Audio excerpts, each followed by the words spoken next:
Segment 3, Gold and Black Live, and a special guest here as Tom Moreland joins us. Tom has been a busy person this week, obviously in strategic planning for Purdue football and the football ticket sales that were launched on Monday. Tom, first, welcome to the show, and second, with COVID and with everything else, there's never been a dull moment through all of this. No, Alan, thank you for having me. Working through COVID certainly has been interesting here at Purdue, but what I would say about COVID is just all of our coaches, just all of our student athletes, we've all been working through this together. Our campus has been absolutely terrific. Dr. Jeremy Adler from the Tippecanoe Board of Health has been great to work with. Hopefully, we're all putting COVID behind us sooner rather than later. Obviously, you and I are going to talk about filling Ross-Ade Stadium, bringing fans back to campus. But yeah, COVID certainly has been interesting, but I think we have a really good team in place here to approach it, just to work with all of our coaches and student athletes. Well, and maybe it's the first sign. I think we all look at this as any sign we can find that says we're getting back to normalcy, even though we know that there's pitfalls out there, is a good thing. And the start of season football ticket sales is a part of that formula as we move forward. Yeah, it really is. So we went on sale for new football season tickets on Tuesday. And in the first day, really those first few hours, we sold nearly 200. Yeah. And Alan, you're absolutely right. It's the emotion, it's the feeling of, all right, we're taking that necessary step as a community to get back to normalcy, to get back to live events. People want to be in Ross-Ade Stadium supporting Purdue football. And that's really just what's happening now. I told this story to Tom Dienhart earlier this week, but we even had a fan, get on the system in the middle of the night, call it 2 a.m. and buy his football season tickets, right? Like, people are just excited about live events, and we are here too. And we've got a lot of great plans in place. Over the last few years, we've made some really significant investments in our fan experience and the way people come to games. And we're going to continue to do that because our fan base has shown, they believe in Coach Brom, they believe in the Purdue football program. But yeah, I think football season tickets going on sale Tuesday was one of those necessary steps, and people are really excited. Yeah, it all starts with something, though. You got to, and I think, and people say, well, some people say, well, why not wait? I said, you've got to be ready to make this happen, no matter what happens. I think I appreciate the fact that in the release and in your comments, you're realistic that there's still some things to be figured out, but you can't get there if you don't start. Yeah, no, you absolutely have to start. We're going to prepare to be successful. We're going to prepare for success. We're going to go through this process. The deadline for buying football season tickets is April 30th. Renewals, I want to make sure our fans know this. So renewals will start February 23rd. That's when that renewal process will start. And then so for all of our fans that rolled over their ticket purchase from the 2020 season to 2021, they don't really have to do anything financially. We'll reach out to them. We'll make sure that they get set up with their parking. If they maybe want to move seats, we'll work through that process as well. But yeah, we had to start this process, and we're ambitious about it. We've gotten feedback from our fans. We got a ton of phone calls on Tuesday about tickets, about the Wrigley Field game, and just people are excited. Alan, we didn't see a reason to wait, right? Yeah. When you when you sell 200 new season tickets in the first few hours, there was no point in waiting. But Alan, I will say this. If we do have to make an adjustment, we'll be very thoughtful in that approach. Just how we've worked through this entire pandemic, we'll be thoughtful, we'll be mindful, and we'll really communicate with our fans. There's never going to come to a point where our fans are going to wonder what's going on. We'll make sure that they have all the information with plenty of time to prepare, change their schedules, and work through all those different things. And I read, maybe it was in Tom's article, that about 52%, if I remember right, the number that people that are actually rolling over, that purchased them last year and are going to roll them over. Is that figure correct? I mean, or is that close to what you're looking at? Yep. So for the 2020, about 52% of our accounts rolled it from the 2020 season to 2021. About, call it 15 or 20% rolled their ticket money to the More Than a Game campaign. Yeah. And I'd be remiss if I didn't say this. The More Than a Game campaign for us is so important, So for anybody that's made a contribution to that, we are so deeply grateful. And for anybody that's thinking about it, we truly appreciate their support. But yeah, about 52% have done that. But Alan, if you take a look at Purdue football over the last few years, back in 2017, we had 21,000 season tickets. Back in 2018, that number grew to just about 26,000. And then for the 2019 season, we're at 30,000 season tickets. So it's really grown. Purdue faithful believe in what coach is doing, like I said earlier. But we'll continue to communicate with them. And those 52% that rolled over, like I said, they don't have to do anything financially, but we'll make sure to communicate with them. Yeah, and it's a logistical a process that, again, it has to start. Talk about? I mean, I'm one of the fortunate ones that have actually seen the new video board, because we were in the press box for games last year.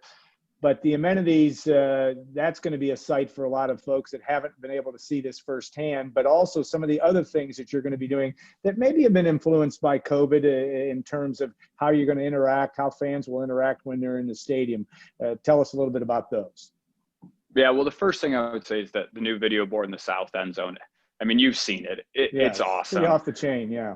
Yeah, it's 4 times larger than the last video board. It's also, here's the other thing, it's actually closer to the field as well. So another reference point that we give people when we're at the Music City Bowl down in Nashville, the video board size is actually pretty similar, but theirs was, a whole section back, right? Call it 50 rows of a football stadium back. I mean, ours is essentially on top of the field. And as you saw during some of our night games, I mean that video board can literally light up the field. So I think our fans will love that. Some other improvements we've made, we're making some improvements with parking.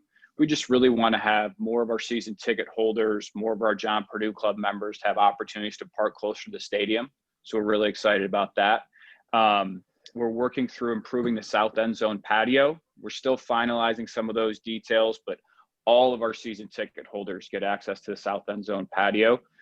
We've gone to entirely digital tickets. That's a part of COVID, responding to the pandemic. A new one that we're doing this year, it's more common in professional sports. You see it in a lot of professional basketball arenas, is contactless concessions. And so really what that is, Alan, is just using your credit card, using your mobile device, using an Apple Watch to make a payment as opposed to exchanging cash. We think that's a response to the pandemic. But then we'll also work on some other things. We'll work on our concourse to make sure that's efficient. We may spread that out a little bit, but we're just going to be really thoughtful in the things we've done. And when I talk about the growth in season tickets, just our investment fan experience has absolutely been a priority. And the other thing that we've done that we think's made a big impact is just the Boilermaker Athletic Representative Program, right? Yeah. Every single one of our season ticket holders, every single one of our John Purdue Club members has an assigned contact within the athletics department. So while we'll absolutely communicate via social media, email, and those things, they can always reach out to their Boilermaker Athletic Representative and go through any of the details or any questions that they have. Yeah, and there's again, the good thing you have going for them is not only pent up demand, but people that want to be part of this. And you look at that. What have you learned from what obviously everybody in the world's dealing with the pandemic, but everybody in the world of college sports has had to deal with, trying to effectively be ready for an upcoming season and be ready to get folks back in the stands. There's been a lot of not only camaraderie, but discussion with other folks in the industry about things that you need to do to be successful in this type of environment. That is one of the unique things. There's been more Zoom calls like this, right? Before the pandemic, I'd be in studio with you. Yeah. The camaraderie and the collaboration amongst schools in the Big Ten, and then really just reaching out to professional sports teams, reaching out to consultants, reaching out to design companies, architecture companies. Alan, there has been no shortage of collaboration, right? So for us, when we approached the 2020 season, when we were expecting fans in the stands, when we reached out to multiple NFL teams, multiple NBA teams, all the schools in the Big Ten, a few other conferences and associations. We worked with Populous, the architecture firm. that's done a lot of the projects here at Purdue. So there is no shortage of collaboration information. And what we're going to do here at Purdue, Alan, is just take all those best practices and then implement them what's best for the Purdue family. So just gather all those data and facts, gather those strategies and ideas. And honestly, Alan, I was on a call earlier this week with a firm that was talking about maybe lending a hand with what Ross-Ade looks like this fall. But yeah, there's a lot of information. Everybody's just bouncing ideas off each other and really working together, because live events and the sports business and sports as a whole, I mean, has been so impacted by this. Yeah. And so many industries have, but obviously sports has and live events. So we're all just collectively working together. Ross-Ade Stadium project obviously was going full force, and when the pandemic hit, give our viewers an update on where that is or what the plan is. Obviously it's problematic in this type of environment, but still something that I would assume that down the road that this is something you hope to get done the way that that you'd like. Yeah. So when we stepped into the pandemic, it was really appropriate and necessary to hit the pause button. Yeah. Not the stop button, but the pause button. So we went ahead and did that. We refined some things really in the design a little bit. And as you know, Alan, all of our fans know, our design is fan centric and is fan driven. So as we work through the pandemic here, wrap up this academic year and really understand probably what our financial situation looks like, I just hope in the near future that's something we can ramp back up. Going to need really some of our generous supporters to think about making a significant contribution to make that happen. But just with the growth of Purdue football, Purdue athletics, and really, Alan, Purdue University under the guide of the Board of Trustees and President Daniels, we're on a really upward trajectory. And so we feel like we're going to get back to that sooner rather than later. Yeah. But regardless of the renovation, Alan, we're going to continue to really make investments in our fan experience that make sense. Obviously, we've gone through a handful of them.